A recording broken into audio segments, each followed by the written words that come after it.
2024. What will you be doing knocking on my door? What will you be brewing? Smoked beers and more. Or what will you be chewing? Snack sticks forevermore.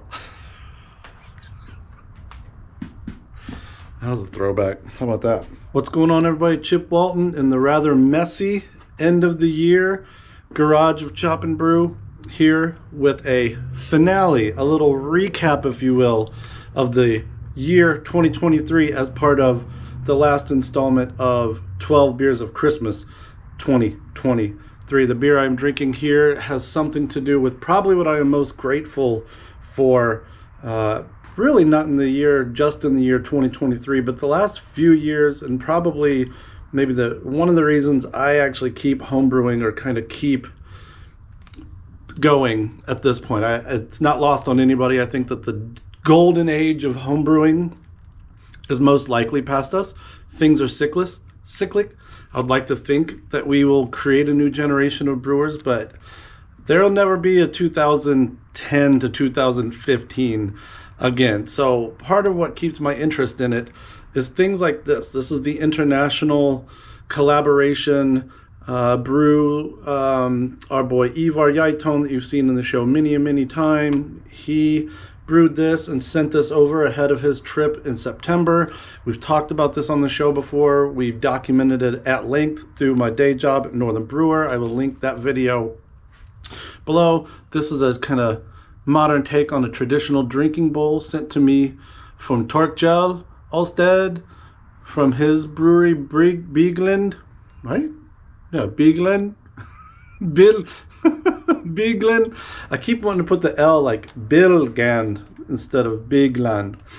But you know, over the last 4 or 5 years, gotten multiple brews sent from Norway, Kveik. I went to Norway. It's really been this global partnership, this global community of brewing that kind of keeps me most interested in this. So that's my greatest hit, I would say, of 2023. Cheers. Skål, by the way. Slurp it like Ivar does.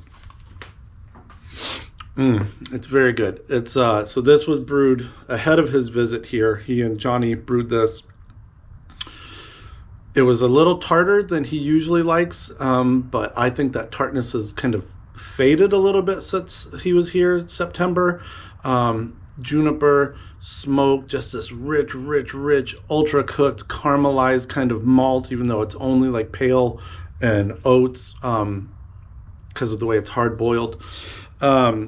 So yeah, that was definitely one of the highlights of this year. Collaborations in general kind of ruled this year for me and or Chop and Brew, because the planning of the Norwegian Farmhouse Brew Day at Northern Brewer just really took almost like the first half of the year, recruiting the brewers, making the flow chart of how these 4 brews were going to go, getting ingredients, Ivar sending over actual juniper and alderwood chunks, insisting on it being very traditional, as traditional as we could make it, brewing it in another country. I mean, think about it. When you go to a big brew day with your brew system set up in a parking lot of a brewery, that's hard enough. Oh, what did I forget? Imagine flying across an ocean and then brewing on a system that you've never seen before. So big shout out to Ivar, mainly Johnny also, but Ivar for just being my homie, my brother from a Norwegian mother. So there's that collaboration. There's the Sammy Claus Brew Day that we also did at Northern Brewer HQ in December. There's going to be a lot of content out about that, but the recap of that brew day was one of the 12 Beers of Christmas. I'll link that below. And then the collaborations, both virtual and in real life. You know, like we finally brewed the Artemis Pills. Abstract Artemis, my homeboy, is a pills fiend. So Dawson, a few years ago, wrote up a recipe that we never got around to. Me and my coworker William finally brewed that. A lot of collaborations with Imperial Yeast, who, you know, is one of the ride or die monthly supporters and sponsors of not only, but they're not hands off. They're not just like, here's a little scratch, some ingredients to help you. Like, I love that Imperial really brainstorms, and we do these informative interviews about upcoming new coming up strains, Or this year, Adam McClure hopped on and talked us through high gravity lagering. So basically, they put up the experts, they put up the pro tips. Always appreciate that. Just looking at the list of what we did a lot of pro tips this year. We had 2 videos from Falling Knife, which were super cool, experimental hops, and just a hazy IPA 101. Rodney Kibsey, the year started with a good old Rodney, the guy who's won an award, at least one homebrew medal in every 50 states, I think even other countries. Mardi Gras Madness, we did some cooking with my boy Bob Sodman. Brian Adams was in the house for that. That was probably my favorite chop episode from the year. We also got tons of pro tips from Damo McConn, former coworker and still friend at Summit Brewing Company. So that was cool. And then I think my ultimate collaboration is this ongoing video series within Chop and Brew that I have with my boy Fitty. Man, Fitty, Mr. Fitzmas, Merry Fitzmas. At Thomas Liquors, he is no shortage of both supply, because he has tons of bottles of everything, bottle, wine, liquor, but also great ideas. Like I can go in there on a Friday night, pick up a 12-pack of something, and we've got 3 video ideas for the 2 months ahead. So we did wings. We did do wings for the Super Bowl. That was fun. We did the Waldo Ale on 420. We did pumpkin beers. We did fresh hop beers. He helped me kind of tie a nice bow on the Revolution Brewing article that I did for BYO by having our local rep here in Minneapolis, or St. Paul, come join us. That was super fun. So just no shortage of good ideas from Fitty. I know you're going to see more of him moving into the 2K24. What else in the 2K24? I don't know. I can't tell you. I'm actually recording this for full transparency on December 28th or 9th. I don't even remember what freaking day it is. It's Thursday before New Year's Eve. I'm going out of town for New Year's Eve to see my boy Abstract Artemis, Speak of the Devil. Maybe get some chop and brew off, kind of guerrilla style chop and brew stuff with him. So I wanted to record this, even though chances are I won't get a chance to edit it until after I get back from that trip. So it'll be January 2024 by the time this comes out, probably. That's all to say. Also, thanks for rolling with the punches. At 12 Beers of Christmas got all kinds of kitty wampus, man. Sidetracked, detracted, punted.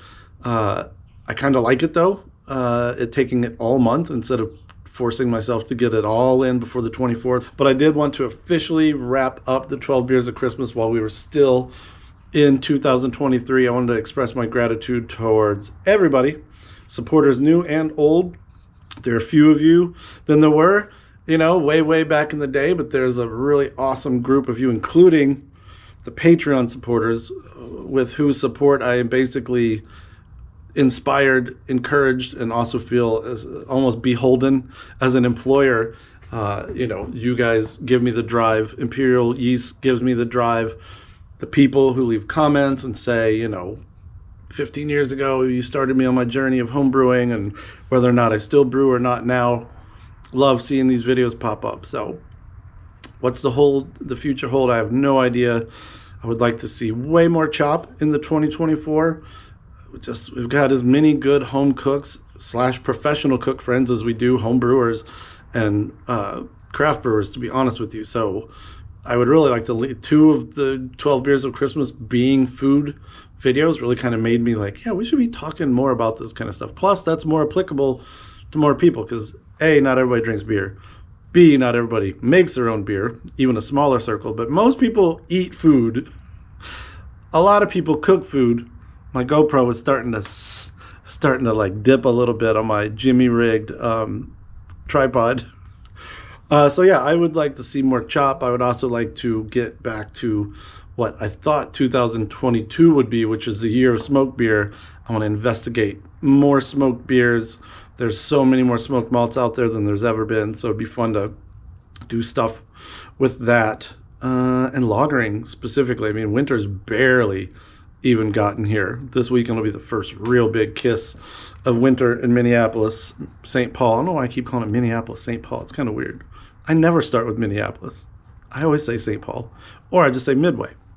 Anyway,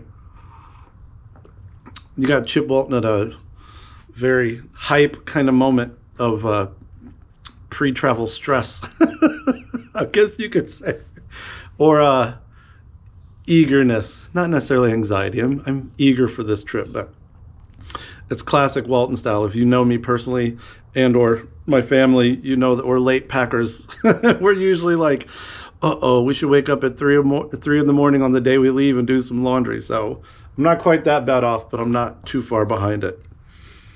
Appreciate all of you. Thanks for a great 2023, 2024. Let me know what you're looking forward to. Let me know what your thoughts are on homebrewing in 2024. Is homebrewing alive and well? Is it something that we really need to wrap our arms around and support, or should we kind of like let it go into the next phase and figure out what that is? I don't know, man. Just kind of talking out of my behind. I do know that Drew Beechum, Denny, Conn sat down with John Hall, beer writer extraordinaire, for one of the All About Beer podcasts, and I believe they talked about, I think it was called The Future of Homebrewing, or Is Homebrewing Dead, or something like that. So I haven't been able to listen to that yet. I will also link that below in case you want to kind of think about that kind of thing, because I've been in the hobby since 2007. Brewing TV was 2010 to 2013, and those seemed like the most lightning in the bottle kind of years for the hobby. But I want it to be doing good. I want it to be doing well. I want new people to come to the hobby, because I still think it's one of the best ways to understand and appreciate beer, just like I agree about food. When you think of it beyond the branding and the like 4 basic ingredients they might list on a can. And to some extent, it's kind of like that old school way where like you had to brew what you wanted because they don't make it. Yes, it's true.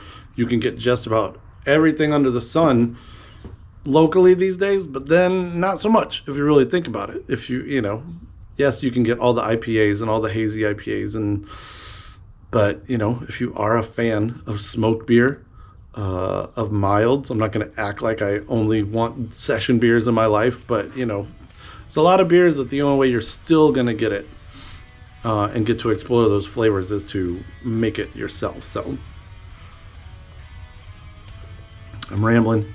Appreciate y'all. Love y'all. Chop for chop. Brew for brew.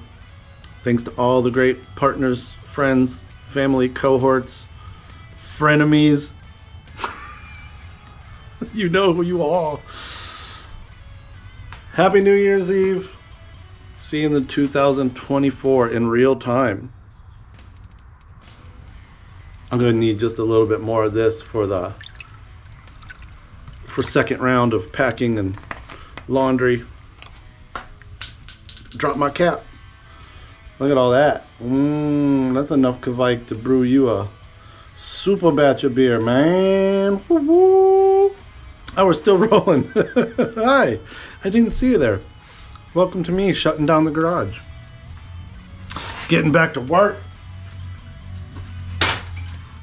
Like a jerk. Working for a legal clerk.